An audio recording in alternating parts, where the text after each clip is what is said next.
great thing to be here in Colchester and Essex.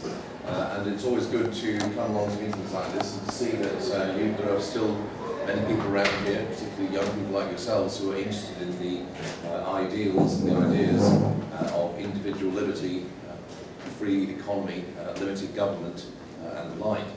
What I want to do with this talk is to try and explain where we are today with respect to the past. I'm actually a historian, and one of the sort of things that I therefore believe very strongly is that you cannot really understand where you are now without understanding where you've come from. And in order to make sense of the kind of beliefs that you either have or are strongly interested in or inquiring about, and how they relate to the present day political situation and where we might be going, you need to know something about how these have found expression in the past, and what kind of forms they've taken in the past.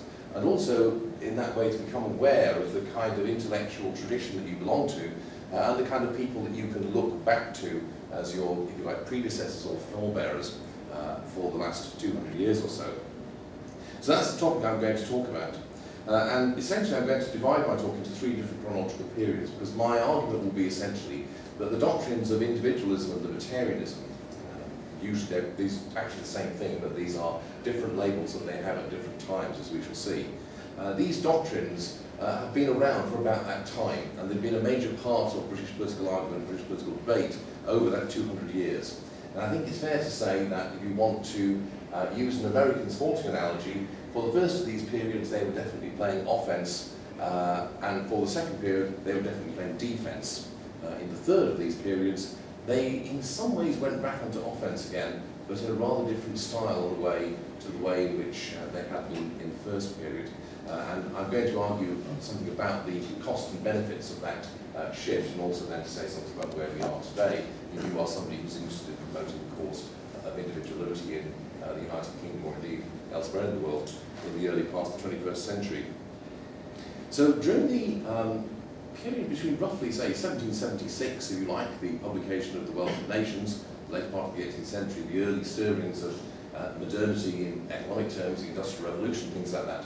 Between then and about the early 1880s, you have a period in which the ideas of individualism, personal liberty, free markets and free economy, free exchange, free trade, sound money, limited government, reformed government, were on what you might call the radical side of politics.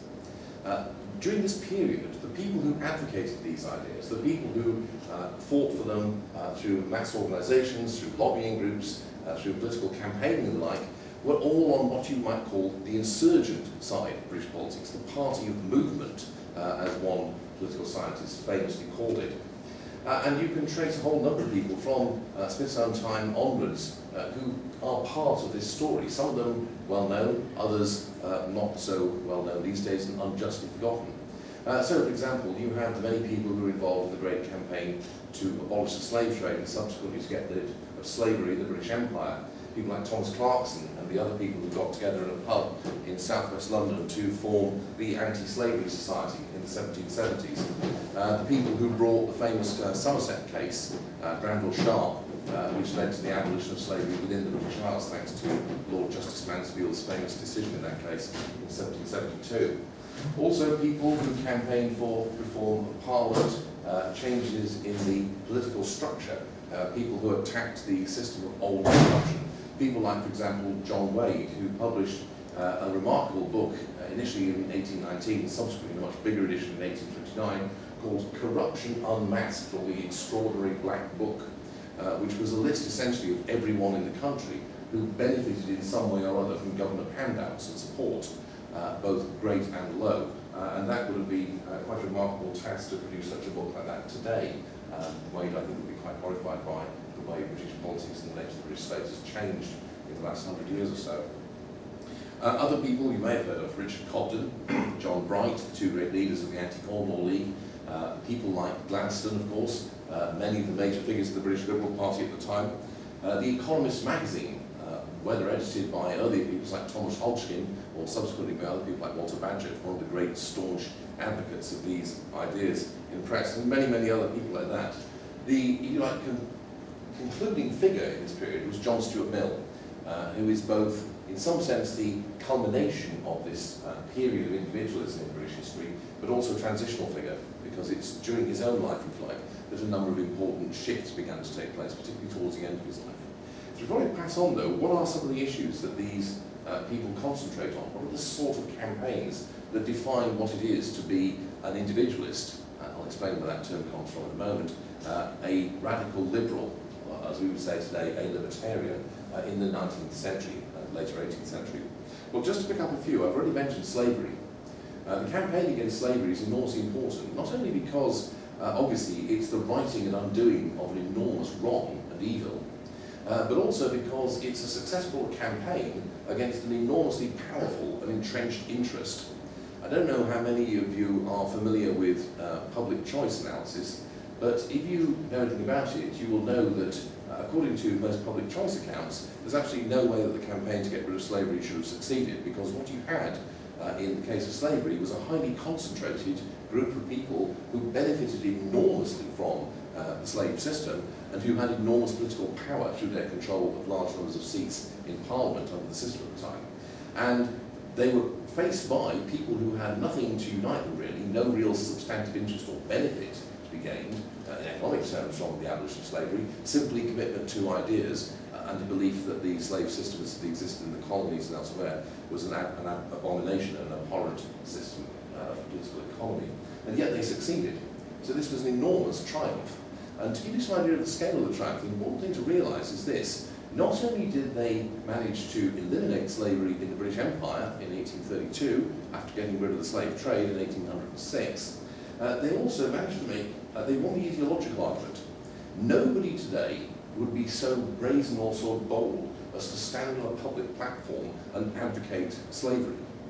People may be opposed to liberty in all sorts of ways, but there is nobody now who has the sheer intellectual brass neck, if you will, to stand on a platform and advocate that idea.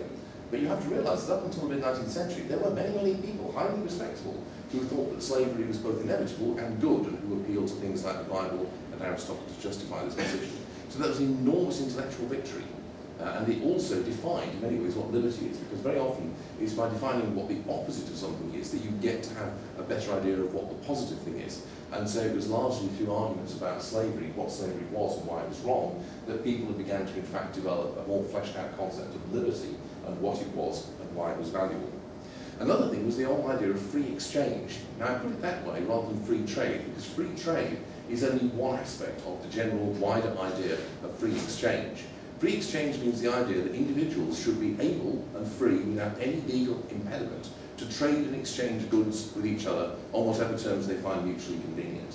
And the grounds for this are not only economically, that it's economically efficient, they're not only grounds of economic efficiency, more importantly, this is justified on grounds of individual autonomy, self-direction and independence. In other words, it's given a moral justification in a particular moral philosophy, a particular vision of society, and a particular moral psychology, if you will, a particular notional concept of what it means to be a free, responsible, autonomous and self-directed individual. What this means, of course, is the kind of enormously detailed economic regulations that have been a feature of British life since the time of the Tudors, not just tariffs and controls on foreign trade, but a whole range of controls on such matters as where you could live and work, what kind of work you could do, how you could get to do certain kind of jobs, subject controls. These were all gradually swept away in the period between roughly 1750 and the 1840s. The culminating event, of course, being the repeal of the Corn Laws in 1846, but this was only one part of a much wider sort of campaign. Another is anti-imperialism and hostility to the colonial system. One of the things which brings together the very earliest the individualists and the classical liberals is their opposition to the policy of Lord North's government with regard to the American colonies and support for the Americans in their resistance to George III and Lord North's administration. Subsequently, Adam Smith's Wealth of Nations, published of course in the same year as the American Declaration of Independence, has as one of its central themes a quite savage, for Smith, and a vitriolic attack upon the colonial system, as he called it, which he attacks on the grounds that it's both unjust and completely economically wrong-headed. And again, this was an area where an enormous victory was won by the time we get to the 1850s, although sadly in this case, of course, as we well know, the victory was overturned. In 1856, no less a person than Benjamin Disraeli who only a few years later was going to make Queen Victoria Empress of India, declared that, quote, "These colonies are a millstone round our necks, and I wish we were well rid of them." And in saying this, he was only articulating what had come to be received wisdom by the time you got to the middle part of the 19th century. So strong had opposition to colonialism become by that point. Sadly, as I say, in the second part of the 19th century, due in no small part to the efforts of people like Benjamin Disraeli, imperialism saw a huge revival. More of that in a moment. Another one is religious liberty. Now, you may think, well, this is a trivial issue, but in fact, two things to say about this. Firstly, at the time, it was not.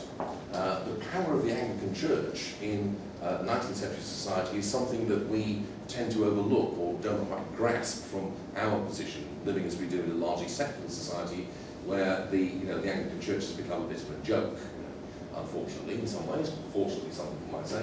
So poor old Rowan Williams is more a kind of comic figure than anybody really significant. That was not the way things were in the 19th century. You have to remember that the British state is a confessional state up until the 1840s. All kinds of people suffer serious civil disabilities. Roman Catholics until 1829, dissenters for quite a long time after that, Jews until the 1830s, are not able to stand for Parliament, not able to hold a government job, not able to hold a commission in the armed services, not able to serve in local government, not a whole range, not able to hold a commission in the military, a whole range of bars like that affect them.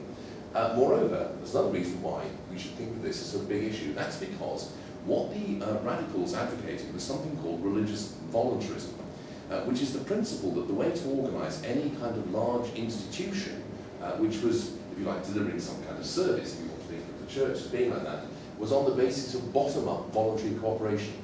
In other words, they were opposed to the idea of a top-down hierarchical structure, such as that of the Anglican Church or that much of the Roman Catholic Church, in which power and authority and the ultimate sort of capacity or ability to decide what was what flowed down from the top, from the Archbishop of Canterbury or the Convocation of the Clergy, or from the Pope. Instead, they advocated a system in which essentially people voluntarily congregated to form self-governing congregations, which then in turn could affiliate and join together to form larger confederations. The point was that this form of organisation was held out as a model for all kinds of social and political organisation. It was seen as the kind of exemplar or model for the way in which the wider society should be run. And this is linked to something else, which is the reform of the state, getting rid of the system of old corruption, the buying and selling of parliamentary seats, the system in which most civil service jobs were acquired not by passing a competitive exam or in terms of competence, but by payment to somebody who had actually sold the job. This would also be true in the British Armed Forces, the board commissions. Radical reform, in other words, of the state, extension of the franchise, was sweeping away at the system of privilege that had existed before.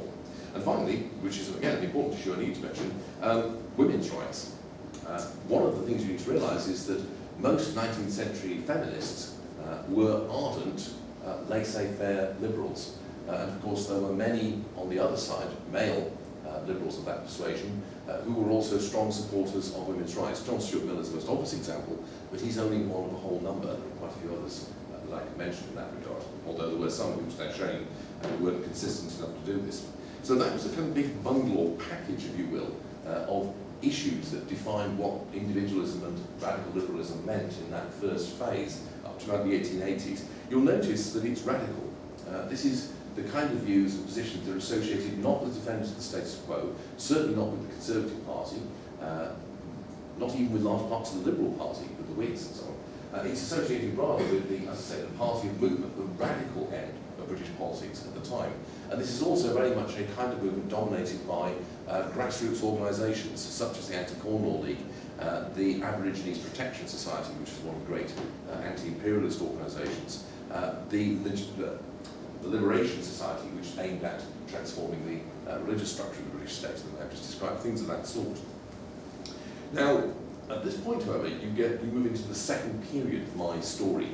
At the end of the 19th century, in roughly the 1880s, a kind of shift or change takes place, both in British politics and society more generally, and in the way in which individualism is thought of. Now, this has a number of aspects. One of them is that this is the point at which these people start to adopt the term individualist to describe themselves. you have to realise that up until about the 1850s, the term individualism had a pejorative meaning.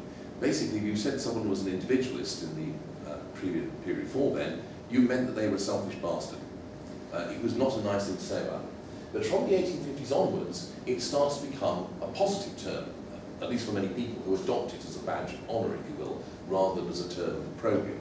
And so you have a self-conscious movement from around the 1860s onwards, which people who think of themselves as individualists. And this remains actually the dominant label for this kind of political position until as late as the 1940s. If you read some of the early writings that Friedrich Hayek wrote, for example, one of the things he says in several occasions is, those of us who support the individualist position. And he says this without any need to explain what he's talking about, and that's because pretty much anyone reading him in the 1930s or 40s, reading the early 50s, would understand what he meant by that. It was a generally understood term. But something else is going on at this time, and one of them is, on the part of people like these, the classical liberals, the libertarians, the individualists, is a growing alarm about the modern state. In some ways, they've created the modern state, because by this point they've successfully reformed the structure of government and the nature of the state. But increasingly, they're alarmed and disturbed by the kind of form and shape that it is taking on. They're alarmed by the increasing volume and scale of legislation. They become worried by over-legislation, as they call it. They've become alarmed by the degree to which the state, although not spending much money, is increasingly concerning itself with larger and larger areas of life which had previously not been any of its business or responsibility. One of the things that's quite striking is to look at all the things that the British government did or was responsible for by 1900. It only spent 10% of GDP about that time, but it was still a much larger state in terms of the range of things it did than it had been 50 years earlier or even 100 years earlier. The Home Office, for example, had quite a whole range of new functions which it had not had in earlier decades. The bulk of this growth takes place in the last third of the 19th century, and particularly after about 1880. And so there's increasing alarm about this, and also increasing alarm about the power that the modern state has and the capacity it has to act. Now, some people, of course, at the same time were struck by the capacity the modern state had to do good things. What these people were struck by was its capacity to do bad stuff. And one of the things that, one of the kind of touchstone issues that divides the people who have an optimistic view of the modern state from the people who have a more alarmed or pessimistic view of the modern state is the view they take of Germany. Because after 1870, this is something that you have to realise if you're at all interested in intellectual history, Germany comes to be seen as the quintessentially modern state. It's the place that everyone else wants to imitate after Bismarck unites Germany in 1872. So suddenly, everyone thinks, gosh, the Germans are wonderful, we need to be more like them. And some people think that the Germans are, as I say, an exemplar of things to emulate. Other people, on the other hand, increasingly think that they are an example of what you want to avoid. And this becomes particularly true in the 1900s, after the German Empire gets a bit of early practice in genocide and virtually exterminates several African nations, particularly in Southwest Africa, what is now Namibia, where they wipe out the entire Herero population virtually. They wipe out 90% of the Hereros after the Hereros rebel against them. But also in Tanzania, as it now is. And they're also increasingly alarmed about trends. I already mentioned their hostility and alarm at the growing volume and scope of legislation. But there's a number of other things too. They're disturbed by the rise of socialism, by the appearance of socialism as a major organised intellectual and political movement. They're also concerned by the revival of imperialism, and the revival, as they see it, of some of the worst forms of older Toryism. Again, this becomes quite noticeable and marked in the period just before World War I, when under the auspices of my least favourite ever British politician, Joseph Chamberlain, the Conservative Party comes close to adopting a programme which combined extensive industrial action by the state, widespread state welfare, and aggressive imperialism, which is about the worst possible combination of political policies as far as I'm concerned. So again, increasing opposition about this. Now, what form does this take? Well, what happens is that increasingly at this point, a whole number of new institutions or organisations are formed by individualists, classical liberals, libertarians, call them what you will, to fight against what they see as these dangerous trends that are emerging in late 19th and early 20th century Britain. Organisations like the Personal Rights Association, which is originally formed to help campaign against something called the Contagious Diseases Acts. This is one of those areas where feminism and individualism were closely connected. The Contagious Diseases Acts were a series of measures passed in order to try and protect, supposedly, British soldiers and sailors from catching venereal disease through consorting with prostitutes. And initially they only applied to a number of places like Chatham, Aldershot, Portsmouth, Plymouth, places where there were large barracks or large naval bases. And the law stipulated that any woman found unaccompanied in public in any of these towns could be detained by the police, given a forcible physical examination, and thereafter be registered as a common prostitute. And the idea was to extend this to the whole country by degrees. And this sparked off an enormous campaign against it, led by one of my favourite great individualists and libertarians, a woman called Josephine Butler, who founded an organisation called the National Ladies Association for the Repeal of the Contagious Diseases Acts. She was ultimately successful and got the acts repealed after a nearly 20-year campaign. The Personal Rights Association was founded to partly support this, but it went on to campaign on a whole range of other issues. Another one was the Liberty and Property Defence League, which was founded by a rather eccentric Scottish peer called Lord Weems, Lord Elcho, as he was known for most of his career, which became, if you like, a major lobbying and advocacy and campaigning organisation for the kind of ideas I've been talking about earlier. And some of the people, again, who were prominent figures at this time, are, if you like, even less known in some ways than the people who were prominent figures in the first period I spoke about. People like, most notably, Herbert Spencer, one of the most influential of Victorian intellectuals, today almost entirely forgotten, although he's beginning to get a bit of a revival. Other people like Aubrey Herbert, the nephew of one of the Home Secretaries of the Abbey of Carnarvon, Wordsworth Donisthorpe, you have to love a man with a name like that, who's best known these days as one of the pioneers of the cinema, but who was in his own day a very radical and active campaigner for a particularly thoroughgoing and radical form of individualism and libertarianism.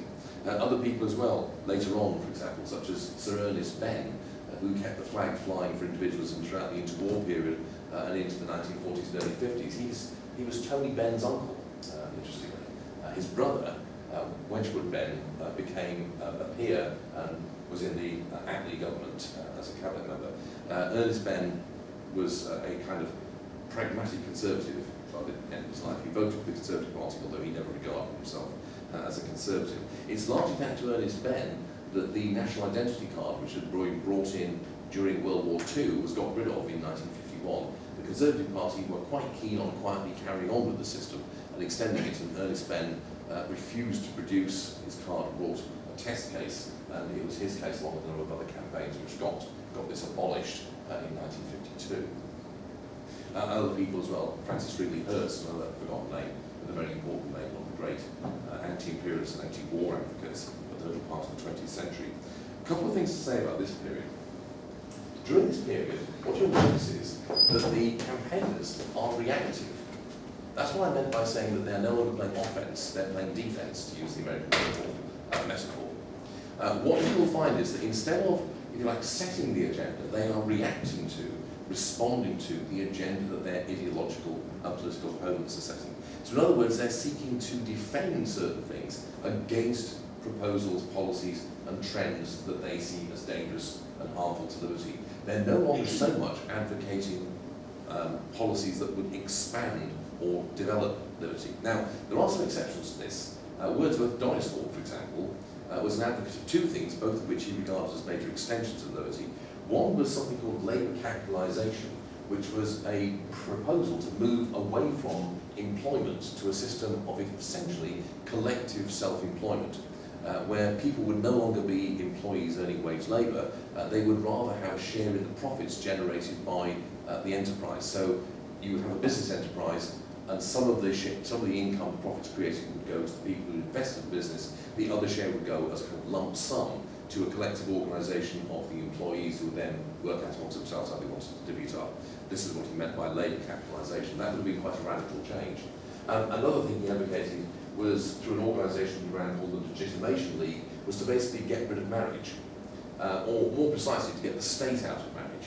He thought basically that government had no business in marriage, and that essentially marriage was just a contract like any other one, and that what you ought to do is have contracts between individuals, and you can have any kind of contract that you wanted, which would, it could have sexual exclusivity, it might not do. You could have a temporary marriage with a renewal option.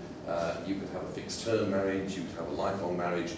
You could have whatever you wanted, really, as long as the two parties agree to it. And you could just be up to the government to enforce the contract and see that the contract was not exploitative. It conformed to standard contract law and procedure, for example.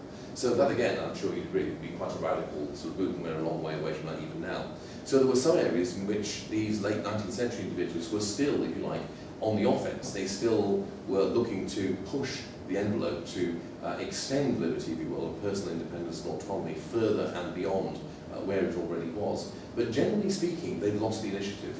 And it's also fair to say that if you look at the period between roughly the 1880s, between, let's say, 1886, to take the great climactic turning year when Gladstonian liberalism suffers its decisive defeat over Irish Home Rule, to the 1950s, the mid-1950s, it's a period essentially of a fighting retreat, in which essentially the balance British politics shifts dramatically in a more collectivist, more statist direction, in which you get an enormous growth of state power, aided in no small part, of course, by the catastrophe of the two great world wars of the 20th century. But also going on even without that, there's a major growth in government, for example, in the interwar years, quite apart from the growth that was occasioned by both the Great War and the Second World War. And there's also a major shift in what you might call the intellectual climate, in which the idea that the government has all kinds of roles and responsibilities that anyone should expect it to meet and to fulfill becomes a kind of commonplace, which is accepted across most of the political spectrum in both the Labour and the Conservative parties, not to mention what's left of the Liberal Party. So the kind of idea gets ground, for example, that essentially you don't own your income. The income belongs to society, and it's simply a matter of how much society collectively, through the political process, decides to leave for your personal discretion, but it's not really your income. This kind of idea becomes quite widespread. If you want to get some idea of just how extensive the shift towards statism had become, you should read the newspapers and the political correspondence and commentary of the period from roughly the 1940s through to the 1970s. If you ever feel depressed about where we are now, you should do this, because it will make you realise that things were really bad in those days, only a couple of generations ago, if you are somebody who believes in individual autonomy, limited government and personal liberty. All kinds of proposals could be made at this time, which would be taken perfectly seriously, even if people criticise certain aspects of them, without anybody apparently thinking these are utterly outrageous and egregious kind of ideas and proposals. So, give me a couple of examples. During the 1940s, during the period of austerity, there was a network of what were called British restaurants, which were government-owned restaurants for people who had no real cooking facilities in their own houses or on low incomes to go and get food cooked for them. They were run by local authorities. The Attlee government was very seriously thinking of, very keen on the idea of essentially extending these and working towards rebuilding much of the nation's housing stock in such a way that most eating in the future would be done communally, so that you wouldn't have a kitchen in your own house and you wouldn't actually cook your own meals. Instead, you would have like a big communal British restaurant or dining hall in every kind of neighbourhood, and everyone would go and eat there. Why do this? Well, because it was a communal and collective experience, and also, and this was explicitly the kind of argument that was being made in the kind of papers that were drawn up by the government at the time and by people who advocated this, because it meant that people would no longer be responsible for their own food, which means that you wouldn't get people giving themselves bad food, because it would all be done for them by government-appointed nutritionists who would decide what kind of menu you would be having each week in these big collective dining rooms. That was taken perfectly seriously.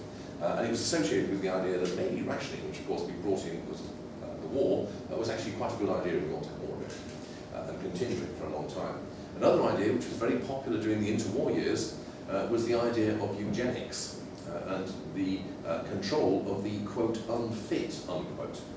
In 1920, for example, the coalition government of Lloyd George, which united both the Liberal and Conservative parties, of course, the bulk of both parties anyway, decided to bring in a bill which would have given the Home Secretary the power to confine anyone who they or medical officers deemed to be feeble-minded or unfit or morally incorrigible. That last meant that basically you kept on doing naughty things and you wouldn't stop doing them when they told you not to institutions where they could be subject to forced and compulsory sterilisation in order to prevent their breeding and lowering the quality of the breeding stock. This was not peculiar to the UK, of course. In the United States, by the 1930s, no less than 35 states had laws on the books providing for the sterilisation of the, quote, unfit, unquote. In Sweden, they carried on doing this until the early 1970s. And it's no coincidence, and it should not surprise any of you, that the people who tended to be defined as unfit and sterilised were members of ethnic minorities and the white poor. They were the two groups that tended to be picked out most often in this thing.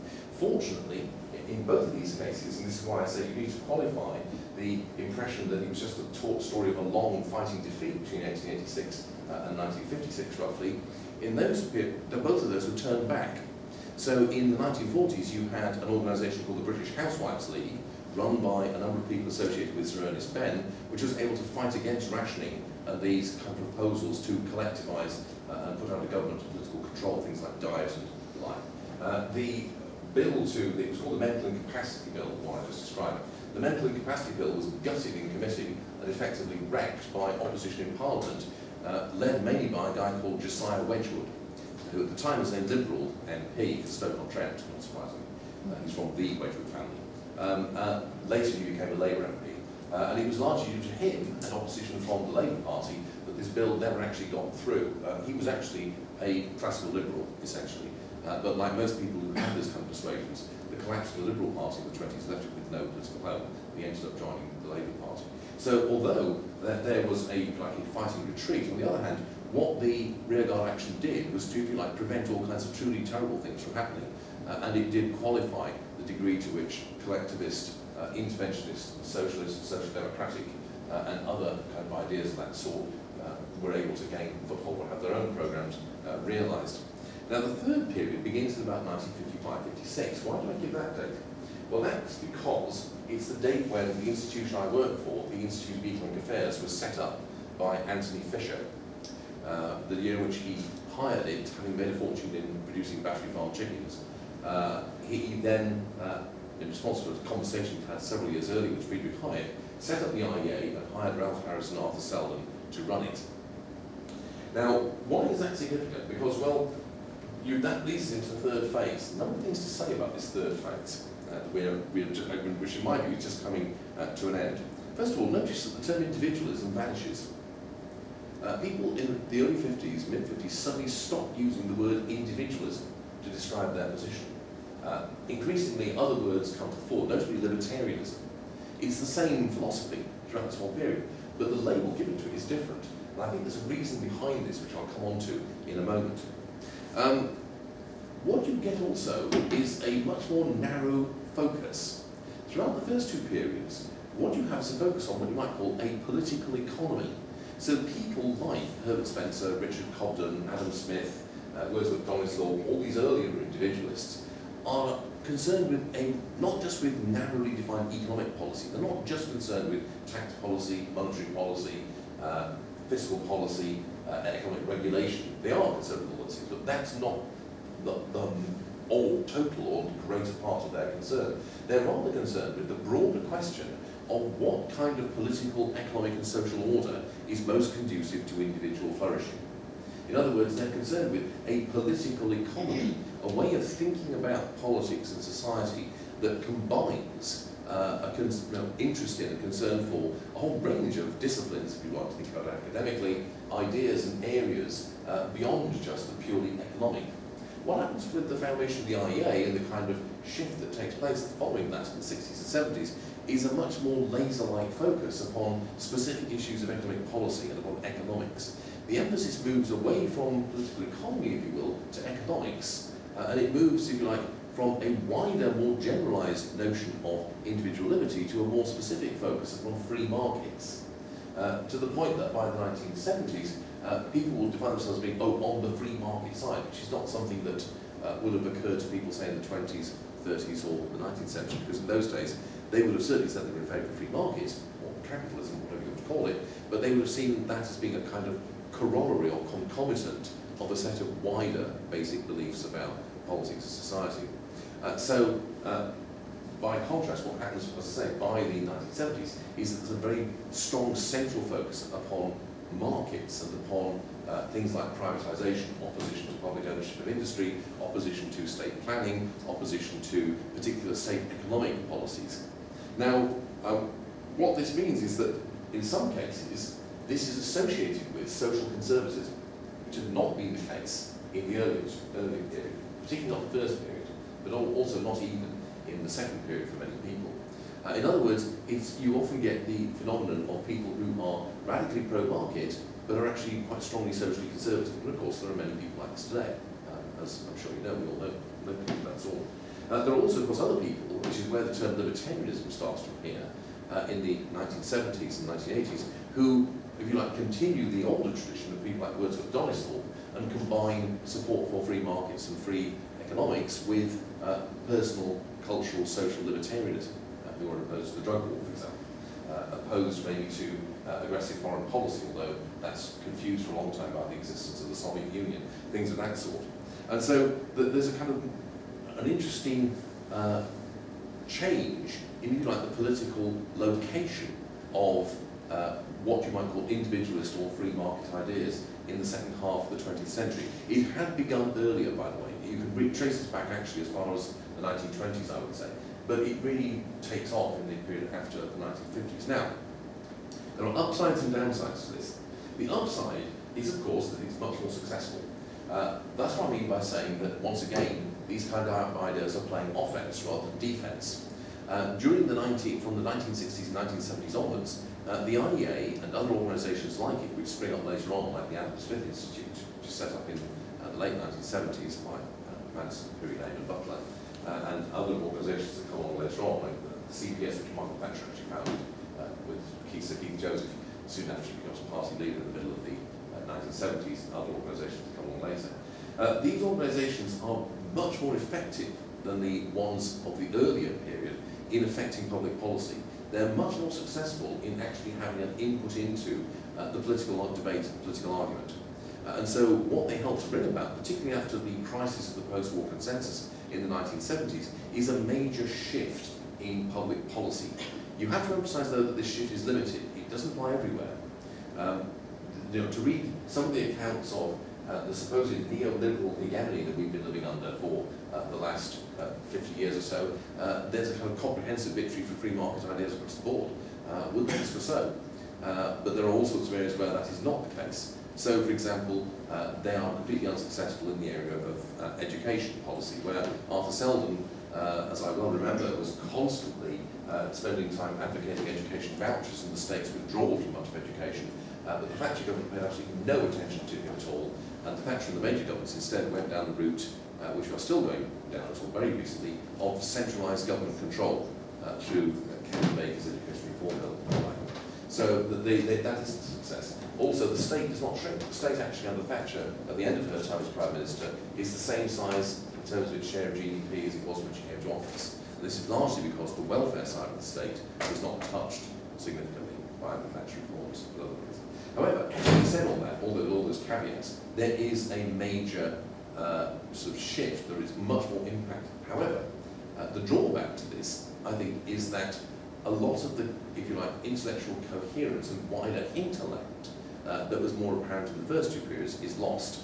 There comes to be, if you could say, and this might sound strange given where I work, where I come from, perhaps too much of an emphasis on the purely economic and not enough realisation that this actually fits into some kind of wider intellectual and political context of one sort or another. Now, where are we now?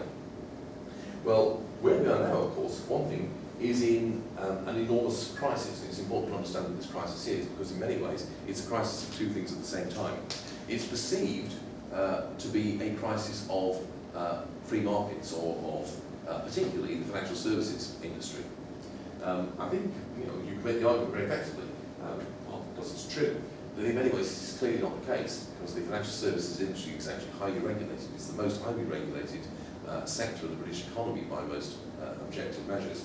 Unfortunately, what you have here is a situation where you've got the worst of both worlds, where you have the combination of misguided public policy, misguided government policy, and also private sector delusions, intellectual delusions, which have combined to produce a truly toxic witch's brew. But there's no doubt that there is a sort of widespread feeling that the economic policy that we've had for the last 30, 40 years has reached some kind of natural end.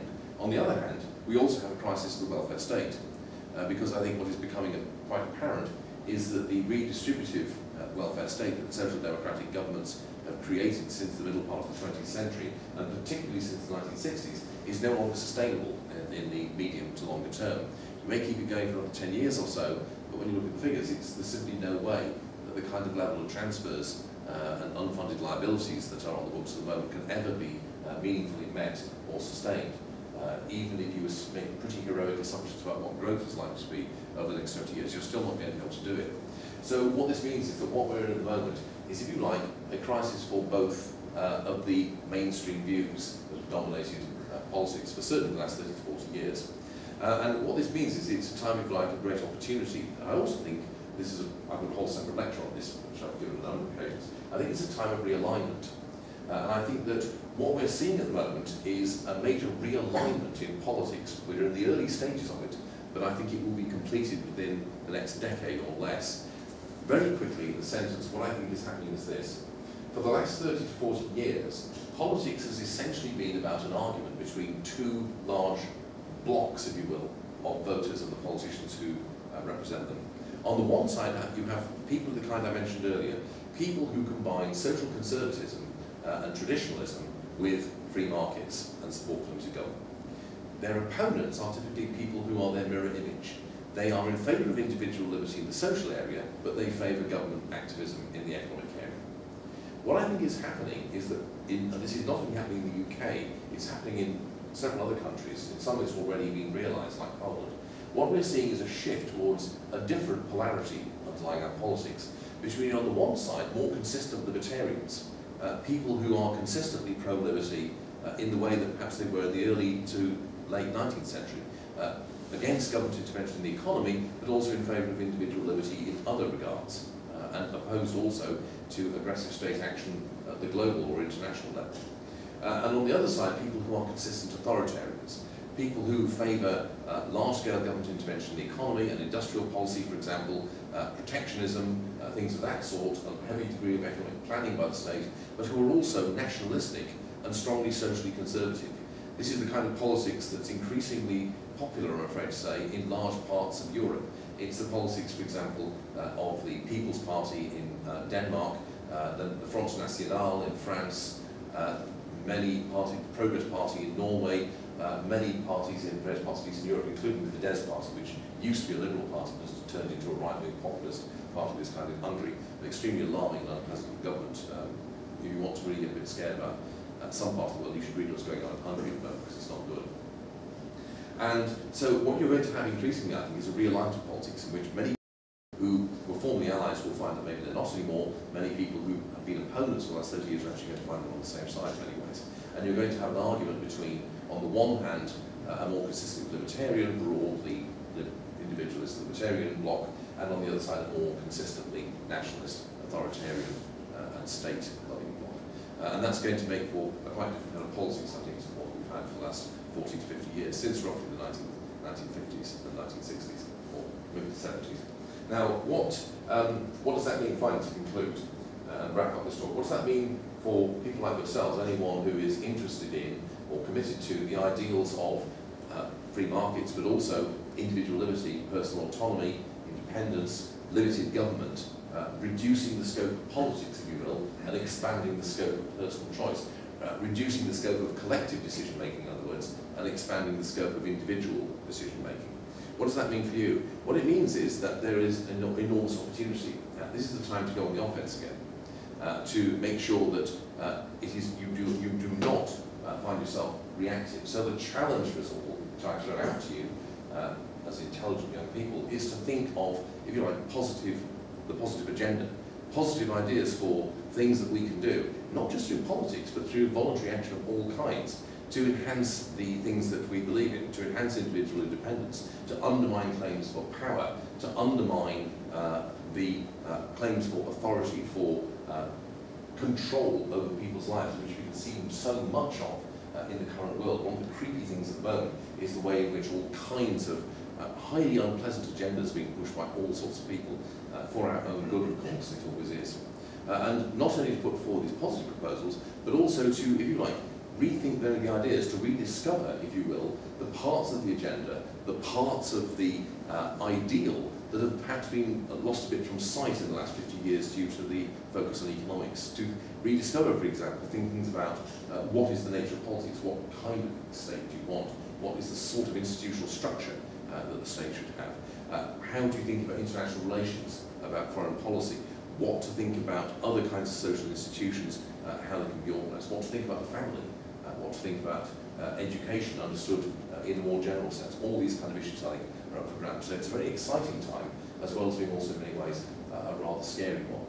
And I'm quite sure that the movement, which, as I say, has been going on now for over 200 years, is certainly going to continue. And I'm confident that just as people in the past thought they would find so, you'll continue to do it now. So thank you.